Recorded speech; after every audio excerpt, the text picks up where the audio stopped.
Hai, Assalamualaikum. Welcome back to Mina's Home. So, macam yang korang dah tahu, hari ni Mina nak share resepi nasi kak wok. So, siapa peminat nasi kak wok di sini, cuba komen di bawah. Nanti Mina baca dan Mina reply. Okay, let's go.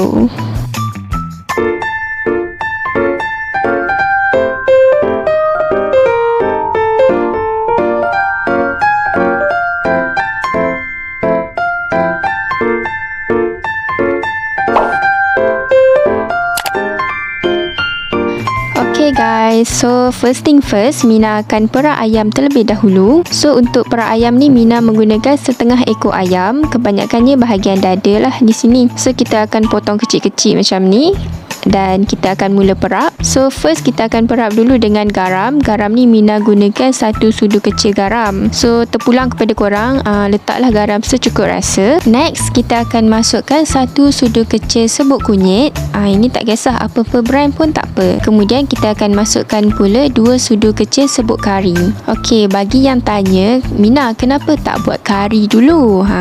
So untuk nasi kawak ni Mina perap ayam terlebih dahulu supaya bahan-bahan perapan ni meresap ke dalam ayam dan ayam kita jadi lebih sedap lah. Itu je alasannya. Oh, untuk gaul pula Mina gunakan tangan je korang, senang. Barulah rasa air tangan tu. Tapi kalau korang takut tangan korang kuning ke, so korang bolehlah gunakan sudu atau garfu. Okay, so kita gaul-gaulkan biar ayam tu sebati dengan bahan-bahan tadi. Oh, sebenarnya Mina terlupa. Mina sepatutnya masukkan 1 sudu kecil serbuk cili. Sebab Mina nak ayam tu rasa pedas-pedas sikit. So Mina masukkan serbuk cili. Tapi kalau korang tak tahan pedas, tak masukkan pun tak apa. Ini terpulanglah kepada individu. Okay, next kita akan masukkan pula daun kari. Yang ini untuk mewangikan lagi kita punya ayam. Barulah rasa nasi kak wok tu. Kan nasi kawak ni bergantung dengan dia punya ayam juga. So sebab itulah kita kena perak ayam dulu, barulah ayam tu lagi sedap. Okay. Oh, yang ini tips ya untuk Mina dan juga untuk korang. Mina baru tahu kalau kita letakkan tepung ayam ni, tak kisahlah brand apa, macam contoh tepung ayam Bestari ke contoh. So ini dapat merangupkan lagi ayam korang. So nanti bila kita goreng, ayam tu dia akan rangup di luar, lembut di dalam. Gitu. So lepas letak tepung ayam ni, kita gaul-gaulkan, biasa kata biasa bati, macam tu. And then kita akan biarkan ayam ni diperap. Berapa lama kita nak perak ayam ni? Okey, sebenarnya Mina tak ada specific time untuk perapan ayam. Cuma Mina bercadang lepas perak ayam ni Mina nak buat sambal belacan. Lepas tu baru Mina buat kari. Dan lepas tu baru Mina akan goreng ayam. So mungkin ayam ni akan diperak around half an hour macam tu. Okey. Okay guys, sementara kita menunggu ayam kita diperap, kita buat sambal belacan dulu. Ini adalah bahan-bahan yang kita perlukan untuk buat sambal belacan. Okay, antara bahan-bahan yang kita perlukan adalah cili merah. So kita perlukan dalam 3 biji. Okay, tempat Mina panggil cili hidup. Bukan cili, cabai hidup. Okey, ini pula cili padi. Kita perlukan dalam 15 hingga 20 biji. Ini pula 1 inci belacan bakar. Mina dah bakar atas api tadi. Dan ini adalah limau kasturi. So Mina letak dalam 5 biji je. Kalau korang nak lagi masak, boleh letak lebih, tak ada masalah. Sebelum tu lupa pula, Mina perlukan satu lagi bahan, iaitu asam jawa. Ini dalam setengah cawan asam jawa. Kemudian kita letak air sedikit lah untuk jadikan dia macam paste macam ni. Okey, bahan-bahan semua dah ada. So kita nak potong dulu semua bahan ni, kecuali asam jawa dan juga belacan. Tada, dah siap potong. Okey, kita dah potong semua bahan-bahan tadi. Mina nak ingatkan kepada korang, untuk limau kasturi ni, dia punya tips dia, korang kena buang semua biji tu supaya kita punya sambal belacan nanti tak pahit. Okey, itu je tips dia. Okey, dah siap semua. Kita masukkan je semua bahan-bahan tadi ke dalam pengisar ataupun orang putih cakap blender. Okey, next kita akan letakkan sedikit garam. Garam ni agak-agak secukup rasa korang lah. Kemudian letak juga sedikit gula. Untuk Mina letak dalam 1 sudu teh ataupun 1 sudu kecil gula. Ini secukup rasa juga. And then korang letak dalam 2 sudu kecil air asam jawa tadi. Okey.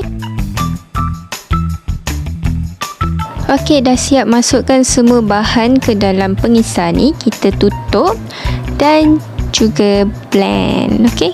So dah siap blend macam ni. Cepat kan Mina buat kerja? Tiba. So tuangkan ke dalam mangkuk yang cantik-cantik gitu. Inilah hasilnya. Kalau korang tengok ni memang ya Allah semerbak harum bau dia. Sedap gila guys. So ni kalau korang nampak dia macam cair-cair sikit, tapi nanti dia akan pekat. Okey.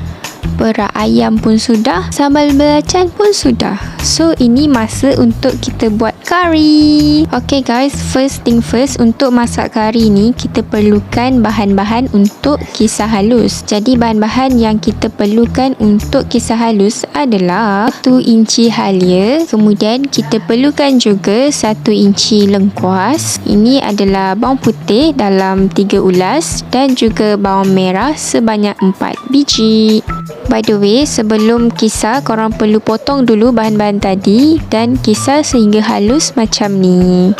Ok, next kita nak buat pes kari pula. So, pes kari ni Mina gunakan serbuk kari ayam dan daging from Adabi. Macam mana nak buat pes? Ok, ni Mina nak tunjukkan. So, first kita masukkan 2 sudu besar serbuk kari ayam. Masukkan je.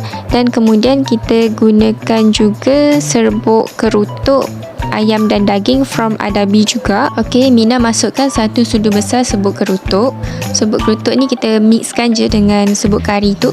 Dan kita tambah air sedikit demi sedikit. Air kosong je, jangan air sirap pula kan. So masukkan air sedikit demi sedikit sehingga serbuk ni tadi jadi paste. So macam mana paste tu? Paste tu dia jangan terlampau cair. Macam ni lah, agak-agak macam ni je. So dah siap, kita sebatikan dan time tu masak. Ok guys, macam biasa kita panaskan minyak. Kita perlukan dalam setengah cawan minyak masak. Kemudian kita tumis bahan kisar, biarkan sehingga dia garing. Lepas garing tu baru kita akan masukkan pes kari dan juga kerutuk tadi. Ok, lepas dah naik minyak macam ni, korang masukkan pula 1 sudu besar serbuk cili. Tapi kalau korang nak pedas lagi boleh tambah, tak ada masalah. Kemudian masukkan ayam. Ini Mina masukkan bahagian-bahagian tulang lah. So contohnya macam kaki ayam ke, korang boleh masukkan ke dalam kari ni dan make sure korang potong kecil-kecil lah. Ok, next kita masukkan semua ayam yang telah dipotong tadi ke dalam kuali dan kita biarkan dia masak sehingga naik minyak. Sementara tu kita sediakan 1 mangkuk santan. Ini Mina gunakan santan kotak, jadi dalam around 100 ml macam tu. Dan santan ni Mina letak sedikit air bagi elakkan santan ni terlampau pekat lah. So lepas dah naik minyak macam ni, kita letakkan 1 mangkuk santan tadi yang kita dah tambah air tu dan kita masak, biarkan dia seketika. Sambil-sambil tu kita sediakan pula sayuran. Untuk sayuran Mina hanya letak kacang panjang dan juga terung panjang. So kedua-dua sayur ni kita potong je lah, ikut suka hati korang lah nak potong kacang panjang tu macam mana. Ok, so letakkan semua sayur-sayur tadi ke dalam kari kita. Biarkan kacang panjang dan terung tadi masak sehingga lembut lah. Masukkan juga 1 keping asam keping, jangan lupa, ke dalam kari kita. Kemudian kita masukkan sedikit garam, biar secukup rasa lah. Ini agak-agak je, masukkan secukup rasa. Kemudian last step, kita akan masukkan sedikit gula melaka dan juga cili padi. Mina masukkan 4 biji cili padi, tapi kalau korang nak pedas lagi, korang boleh tambah. Kita biarkan sehingga mendidih dan siap. Last but not least, kita goreng ayam. So panaskan minyak dan masukkan ayam yang telah kita perap tadi.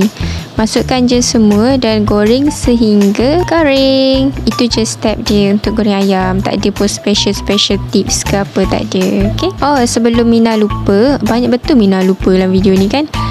Make sure korang masak nasi. Kalau korang tak masak nasi ataupun tak nak nasi, dia tak jadi nasi kak wok lah. Finally semuanya dah siap. So inilah masanya yang kita nanti-nantikan, masa untuk kita makan. So ini adalah hasil kari kita tadi. Nampak tak? Ya Allah, sedapnya korang. Ini pula ayam yang kita dah penat-penat perap, yang kita dah penat-penat goreng tadi.